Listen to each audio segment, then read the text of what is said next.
The crystalline dome of the Galactic Council chamber shuddered as another shockwave rippled through Illyria's atmosphere. Dust cascaded from the ancient rafters, structures that had withstood 10,000 years of peace, now trembling under the assault of beings that existed beyond comprehension. High Priestess Celia watched the holographic display with eyes that had witnessed the rise and fall of civilizations. The outer defense grid, their final line against the Void Harbingers, was failing. 17 systems had already gone dark, their billions of inhabitants not merely killed but utterly erased from the cosmic tapestry. "The Kethlari fleet has been destroyed," announced Elder Zoth, his multifaceted eyes dimming with grief. "The Harbingers will breach the sanctuary shield within 36 cycles." Silence fell across the chamber.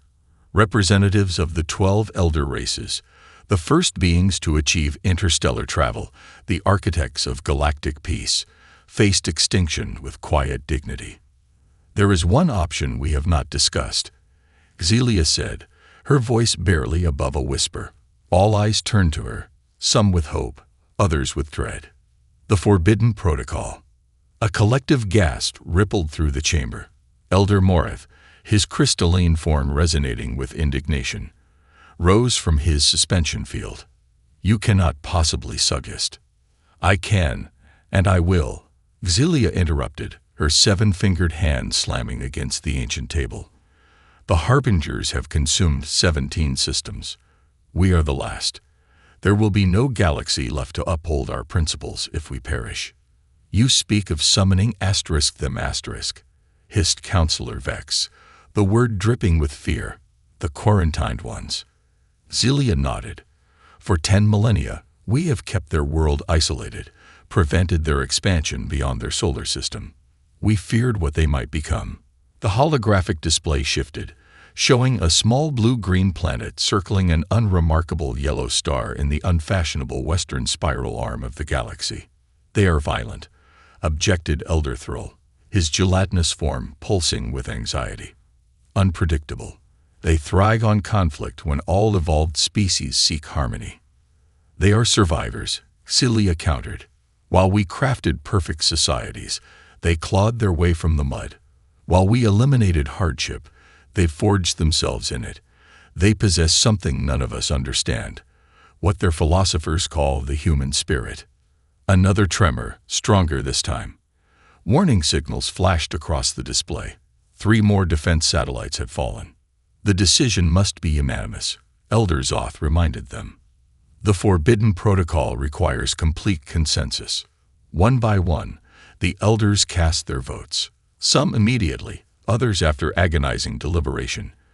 When the final vote was registered, Celia approached the ancient console at the chamber center, technology so old it predated even the council. "May the cosmos forgive us," she whispered, pressing her palm against the activation crystal. Deep beneath Illyria's surface, machinery that had lain dormant since before recorded history hummed to life. A beacon, constructed not to welcome but to warn, reversed its purpose. Energy cascaded through forgotten conduits, building to impossible levels before erupting outward.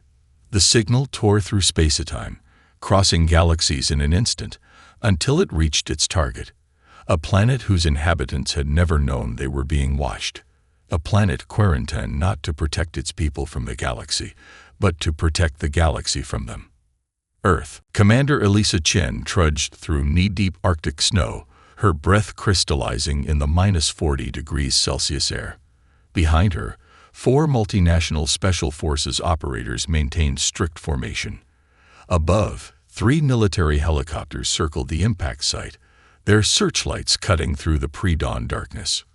"Command says the object is definitely not one of ours," Lieutenant Ramirez reported through the tactical comm. "No radiation signature, but energy readings are off the charts." Chen raised her hand, signaling the team to halt. Before them lay a shallow crater, steam rising from its edges where superheated metal had melted ancient ice. At the center, half buried in slush, sat what appeared to be a pod. Its surface a swirling iridescent material unlike any terrestrial alloy. "Contact at 12 o'clock, Chen murmured, spotting movement. "Hold positions." Something was crawling from the wreckage, a figure with too many limbs moving in painful, desperate lurches. Blood of an impossible violet hue stained the snow. "Jesus," whispered Sergeant Park. "That's not human." "No shit," Chen responded, lowering her weapon slightly. "It's dying." The being collapsed 10 meters from the pod. Against all protocol, Chen approached. 20 years in special forces had taught her to recognize desperation in any form. This creature wasn't a threat. It was a messenger at the end of its journey. "Commander," Ramirez called out. "Orders are to maintain distance until the containment team." "It'll be dead by then," Chen responded, kneeling beside the alien. Up close, the being was even stranger. 7 limbs arranged in bilateral symmetry, skin translucent enough to reveal a complex circulatory system, 3 vertical slits where a human would have eyes. It reached toward her with trembling appendages. "Don't touch it, Commander," Park shouted. Too late. The alien's fingertips brushed Chen's exposed wrist. Instantly, her vision exploded with impossible images, whirls of crystal and gas, cities that defied physics, billions of beings of unimaginable diversity living in harmony. Then darkness sweeping across the galaxy, planets crumbling, stars winking out, civilizations fleeing before shadows that consumed reality itself. "They're coming," a voice said inside her mind, bypassing her auditory system entirely. "We had no choice. The Harbingers breached the sanctuary. You are our last hope." "Who are you?" Chen fought back, somehow knowing the creature would hear. "The last envoy of the Council. We sealed your world away ages ago, not to protect you from us, but to protect us from what you might become. Now we need precisely what we feared." More images flooded her consciousness. Genetic maps, technological schematics, the locations of hidden beacons buried beneath Earth's surface millennia before human civilization began. Why us? Chen managed to think through the overwhelming tide of information. The alien's body shuddered, because when the universe reaches entropy, when gods themselves surrender to the void, humans find another way.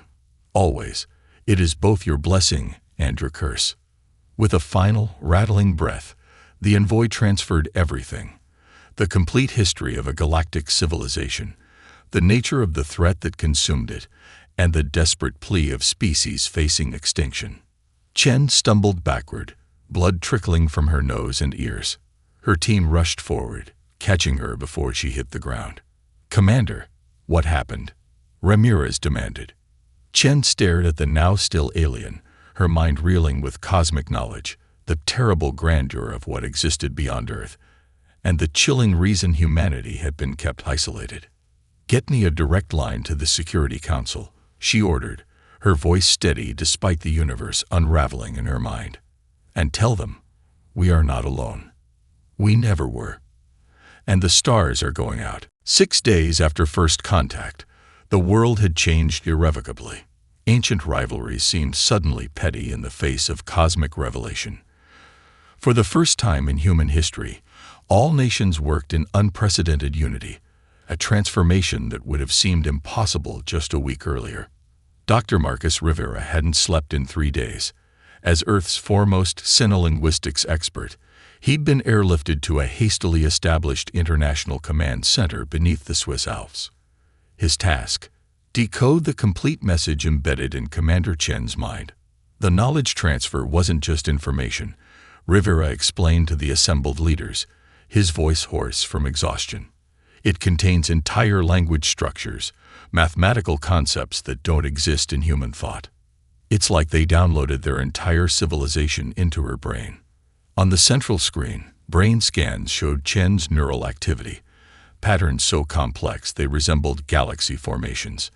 She sat quietly nearby, outwardly calm despite the storm raging within her consciousness. "Give us the bottom line, Doctor," demanded the Chinese premier. "What do they want from us?" Rivera tapped his tablet, projecting a 3-dimensional representation of what the aliens called the Fire, a unique neural pathway configuration found only in human brains. "They believe we possess something they lack," he explained, Not technology or resources, but something far more fundamental. They call it the fire, an inexplicable combination of innovation, adaptability, and relentless determination. That doesn't make sense, the American president interjected. These beings cross galaxies. They've existed for millennia longer than our entire civilization. That's precisely it. Chen spoke, everyone falling silent at her voice. They evolved in harmony. They eliminated conflict, hardship, even death. Their civilization is perfect, and perfectly stagnant. Rivera nodded. They fear us because we're unpredictable. While they achieved balance, Earth's chaotic history forced humans to adapt constantly. Where they see impossible obstacles, humans see challenges to overcome. And now they need that quality, the Secretary General concluded. They're asking for warriors, Chen confirmed, standing to address the assembly. Not our technology or our resources. They want human fighters to stand against an enemy they cannot defeat with logic or technology alone. A murmur swept through the room. The Russian president leaned forward. Let me understand clearly. Advanced aliens who quarantined us because they feared our potential are now asking us to fight their war. Not their war, Chen corrected. Our war too. If the Harbingers consume the sanctuary world, Earth is next. And they don't just kill, they erase. Species, planets, stars, wiped from existence, as though they never were. Silence fell across the chamber. The magnitude of what they faced settled like a physical weight. The choice seems simple enough, said the Indian Prime Minister finally. We help them to help ourselves. There's more, Rivera added grimly. The knowledge transfer includes interstellar transportation protocols, but it's one way. Whoever goes might never return. The commander's eyes met Rivera's across the room. I'm going, she stated without hesitation. I need volunteers who understand it's likely a suicide mission. Before the words had fully left her mouth, hands raised across the chamber. Military leaders, scientists, strategists, all volunteering despite the odds. Very well, the Secretary General declared. Against all diplomatic protocols and common sense, Earth will officially send its children into the stars to fight gods and monsters. A wry smile crossed her face. It seems humanity's first galactic war will be one we didn't start, but one we intend to finish. The retrofitted alien vessel hummed with energy that defied terrestrial physics. In the command center, Commander Chen studied the holographic displays alongside her international crew. 200 of Earth's finest, chosen not just for their skills, but for their psychological profiles. People who could face the impossible without breaking. Quantum drive calibration complete, reported Dr. Amara Singh, the Indian physicist who deciphered the alien propulsion system in just 72 hours. The wormhole calculations match the coordinates from your memory transfer. Chen nodded, trying to ignore the constant pressure behind her eyes. The alien knowledge settling uncomfortably in her human brain.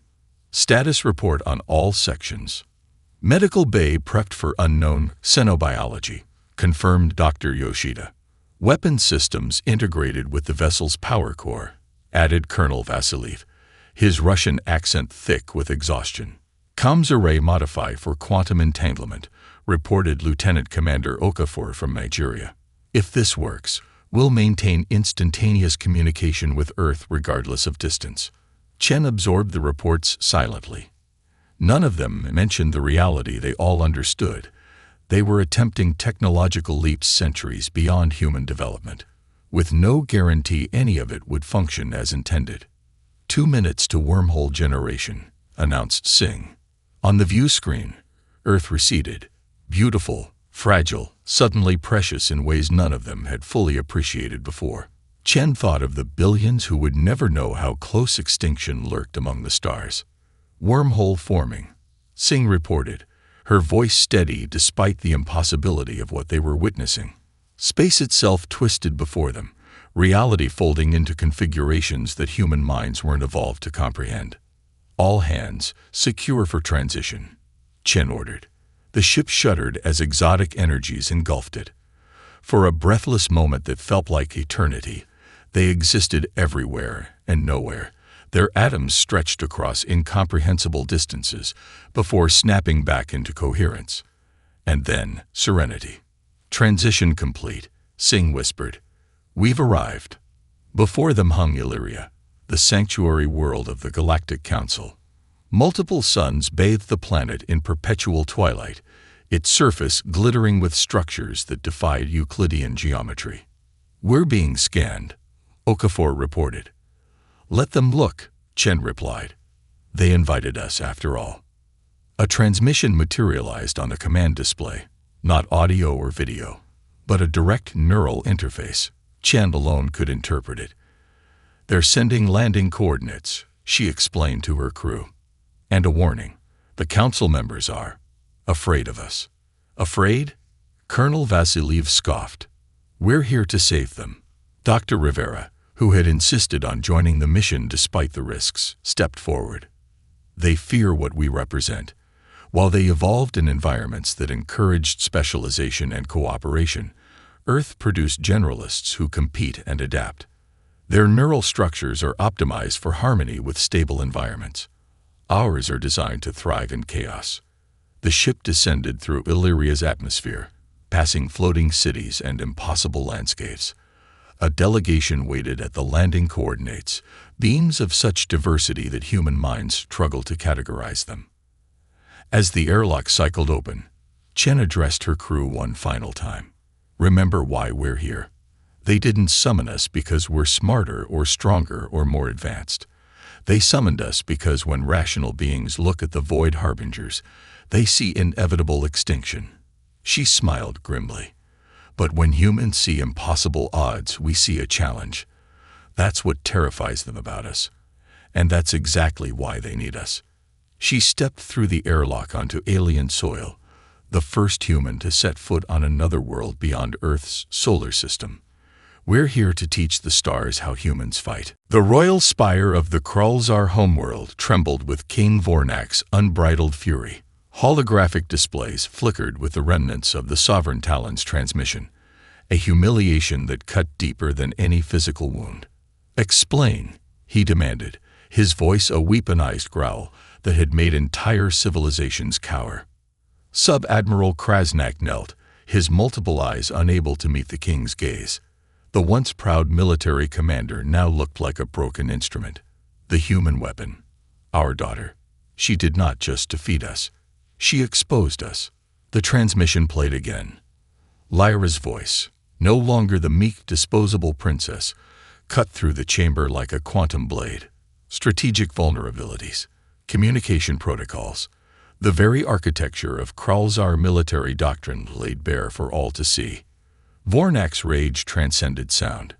It was a physical force that made the crystalline walls of the royal spire vibrate. Lesser beings would have been crushed by the pure psychic weight of his anger. Prepare the extinction fleet, he commanded. But this was no simple military response. This was a personal vendetta. Intelligence reports flooded in. Lyra was more than a traitor now. She had become a catalyst. Marginalized groups across conquered Kralzar territories were beginning to communicate, to organize. Her transmission had done more than expose military secrets. It had planted seeds of rebellion.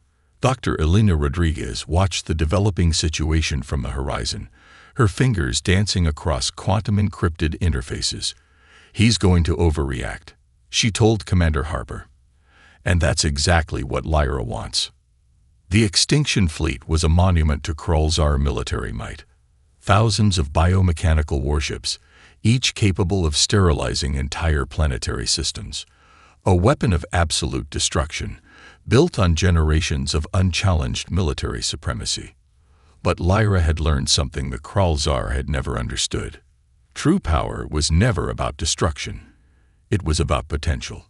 As the fleet prepared to launch, something extraordinary began to happen. Communication networks that Lyra had subtly compromised during her first mission began to activate, not with weapons, but with information, with hope.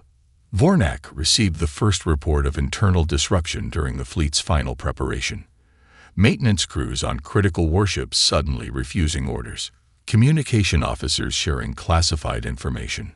A cancer of consciousness spreading through the most rigid military structure in the known galaxy. She is dismantling us, Krasnak whispered, a realization that bordered on religious revelation. Not with weapons, with ideas. The extinction fleet would launch, but it would not be the weapon Vornak intended. In the vast communication networks, in the quantum spaces between thought and action, Lyra was fighting a war far more profound than any physical battle. She was rewriting the very concept of power. Vornak looked at the holographic displays, seeing not just a military threat, but the complete unraveling of everything his civilization believed about strength, hierarchy, and control. His daughter, the one he had called worthless, was becoming the most dangerous weapon in galactic history. And she was just getting started. The rebellion began in whispers. Across 1,000 conquered worlds, the marginalized, those crushed beneath the Krulzar's militaristic heel, found their voice through a network more complex than any quantum communication system. Lyra had become more than a warrior. She was a living transmission, a beacon of possibility. On the mining colony of Zarix Prime, a maintenance worker named Krell decoded the first transmission. His hands, scared from generations of forced labor, trembled as he accessed the encrypted message. It wasn't a call to arms. It was something far more dangerous. A blueprint of liberation. Commander Harper watched the evolving situation with a mixture of pride and concern. She's creating a living network, he told Dr. Rodriguez. Not just communication, consciousness. The Horizon had become more than a research vessel. It was now the heart of a galactic liberation movement. Lyra's transmissions were works of art. Each message was a quantum puzzle designed to bypass traditional communication barriers. To the Krulzar, they appeared as random noise. To the oppressed, they were instructions, hope, a map to freedom. On the agricultural world of Rentok, entire worker collectives began to synchronize their actions, a subtle sabotage that didn't destroy, it transformed. Machinery was reprogrammed. Supply lines were redirected. The Krulzar's perfect machine of oppression began to develop unexpected glitches. We are not weapons, one transmission read. We are potential. The genetic marker that had once marked Lyra as weak now pulsed with a frequency that seemed to resonate across entire planetary systems. Dr. Rodriguez's research suggested something unprecedented. Lyra was developing a form of quantum entanglement that defied current scientific understanding. Vornak's intelligence networks went mad trying to track the source. Every time they thought they had located the transmission point, it shifted. One moment originating from a distant mining colony, the next from a research station, then a transport vessel. But it wasn't about hiding. It was about being everywhere. On the industrial world of Meklar, an entire worker population simultaneously walked away from their stations, not in violent rebellion. In coordinated, peaceful resistance. They simply stopped. Machines ground to a halt. Production ceased. The Krulzar had no protocol for this. Sergeant Maya Chen watched the developing situation with a warrior's appreciation. She's not fighting their war, she told Harper. She's changing the entire concept of conflict. Each transmission carried more than information. It carried possibility. Hope. The radical notion that strength wasn't about domination, but about collective potential. Vornak received reports that made no sense. Entire military outposts reporting strange synchronicities. Communication networks developing unexpected resilience. Conquered populations displaying unprecedented levels of coordinated resistance. This was not a rebellion. This was a revolution of consciousness. And Lyra, the princess once considered worthless, was its architect. The genetic marker pulsed, not with aggression, with something far more powerful. Potential. The ancient chamber hummed with energies that predated the council itself. Medical pods, designed for beings long extinct, had been reproposed by Dr. Yoshida and Dr. Singh with a desperate urgency. At the center lay Commander Chen, surrounded by 7 volunteers, each representing Earth's various militaries and scientific disciplines. The procedure targets the dormant sequences in human DNA, Rivera explained to High Priestess Stylia as technicians made final preparations. We're using the architect's own genetic keys against them. How many will survive? Xillia asked, her multifaceted eyes reflecting the chamber's pulsing lights. Rivera's silence was answer enough. Outside, the battle intensified. The Void Harbingers had breached the upper atmosphere, consuming entire defense platforms. Conventional tactics, even the chaotic human strategies, were now merely delaying the inevitable. Begin the awakening protocol, Chen ordered from her pod, her voice steady despite knowing the odds. Dr. Singh activated the sequence. Energy cascaded through the chamber, targeting genetic markers buried deep within human DNA, switches that had been deliberately turned off eons ago when the rebel architects chose mortality over godhood. Colonel Vasiliev screamed first, his body arching as ancestral memories flooded his consciousness. Lieutenant Okafor followed, blood streaming from her eyes as neural pathways reconfigured. Within moments, all 8 humans convulsed in agony, their mortal forms struggling to contain knowledge and power they were never designed to hold. 2 flatlined immediately, their minds unable to process the transformation. A third suffered catastrophic cellular breakdown, his body dissolving into pure energy. Abort, Dr. Yoshida shouted, reaching for the emergency protocols. No, Chen gasped through clenched teeth, her voice distorted by pain. Complete. The sequence. The energy intensified. Reality itself seemed to bend around the chamber as fundamental forces responded to the awakening of beings who could command them. When the process finally ended, only 5 remained, changed beyond recognition. They stood unsteadily, their bodies glowing with internal light, eyes reflecting cosmic awareness that no human was meant to possess. Commander, Rivera approached cautiously. Chen turned, her movements fluid and strange. Still need, Doctor. Mostly. Her voice resonated oddly, as though speaking from multiple throats simultaneously. But I remember now. Everything.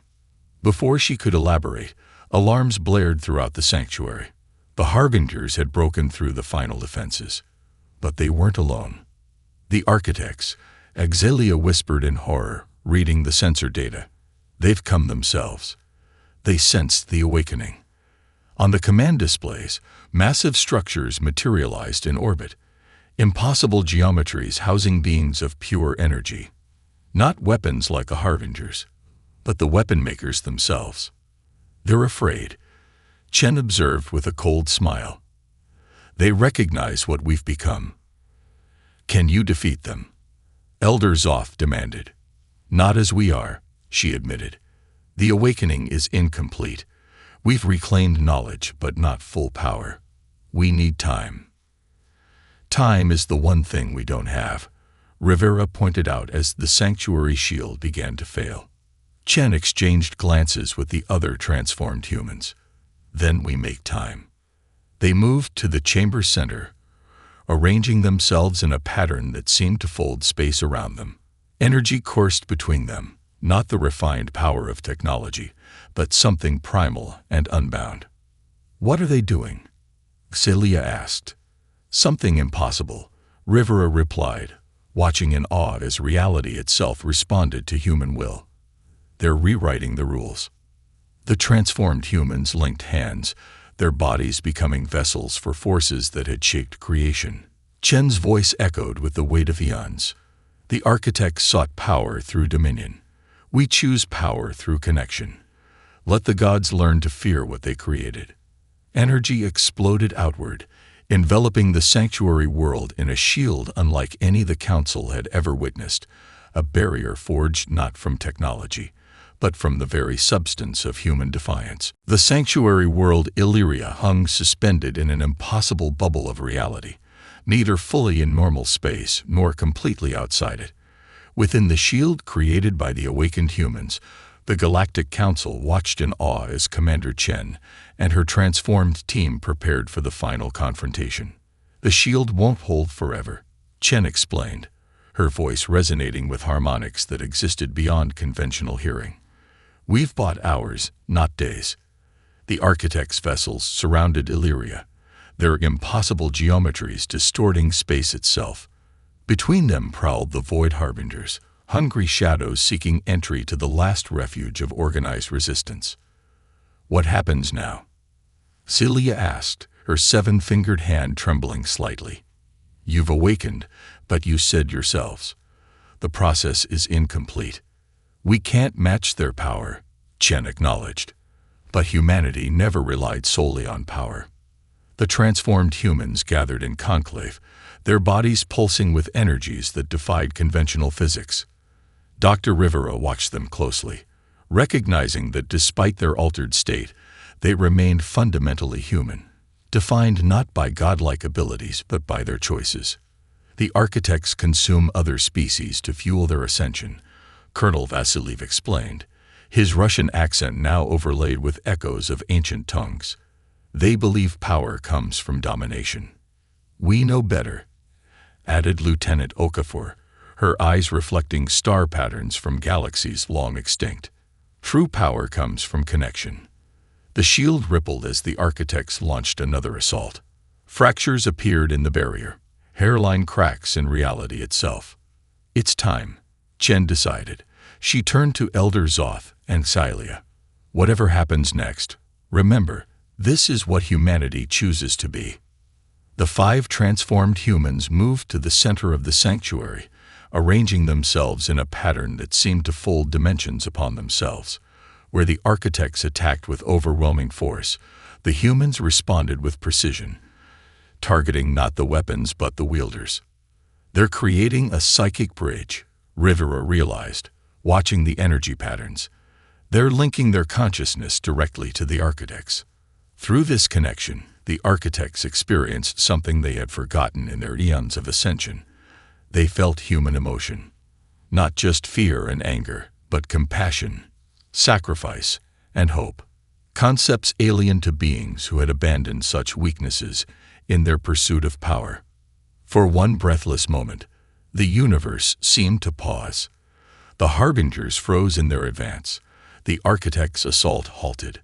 Then something unprecedented occurred. The gods began to retreat. Commander Chen stood alone on the observation deck as the architect vessels withdrew, her transformed body gradually stabilizing as the cosmic energies settled within her altered DNA. "You defeated them," Vasilia marveled, approaching cautiously. "No," Chen corrected. "We showed them a choice. They've existed so long they forgot alternatives existed. We reminded them that domination isn't the only path to power." "Will they return?" "Eventually," Chen nodded. "But they'll hesitate now. For the first time in eons, the architects know fear, not of our weapons, but of our ideas." As the immediate threat receded, a new tension filled the council chamber. Elder races regarded the transformed humans with wary respect. The question hung unspoken. What now? "The galaxy faces a choice," Chen addressed the assembled council. "You summoned humanity because you needed our chaos, our willingness to challenge boundaries. Now you must decide if you can live with what you've unleashed." Zelia stepped forward, her ancient eyes meeting Chen's cosmic ones. "We didn't summon saviors. We released the one species whose potential exceeds even the gods." "And that terrifies you," Chen observed. "Yes," the High Priestess admitted. "But perhaps the galaxy needs a little terror to evolve. Perhaps we've been harmonious for too long." Chen smiled, a human expression on a face that now held the knowledge of creation. "That's the most human thing I've ever heard you say." Outside, stars glittered in patterns unchanged for billions of years. But for the first time since the dawn of the cosmos, the gods were watching their creations with uncertainty. The universe had changed irrevocably, not through overwhelming power, but through the one force the architects had never mastered: the indomitable human spirit.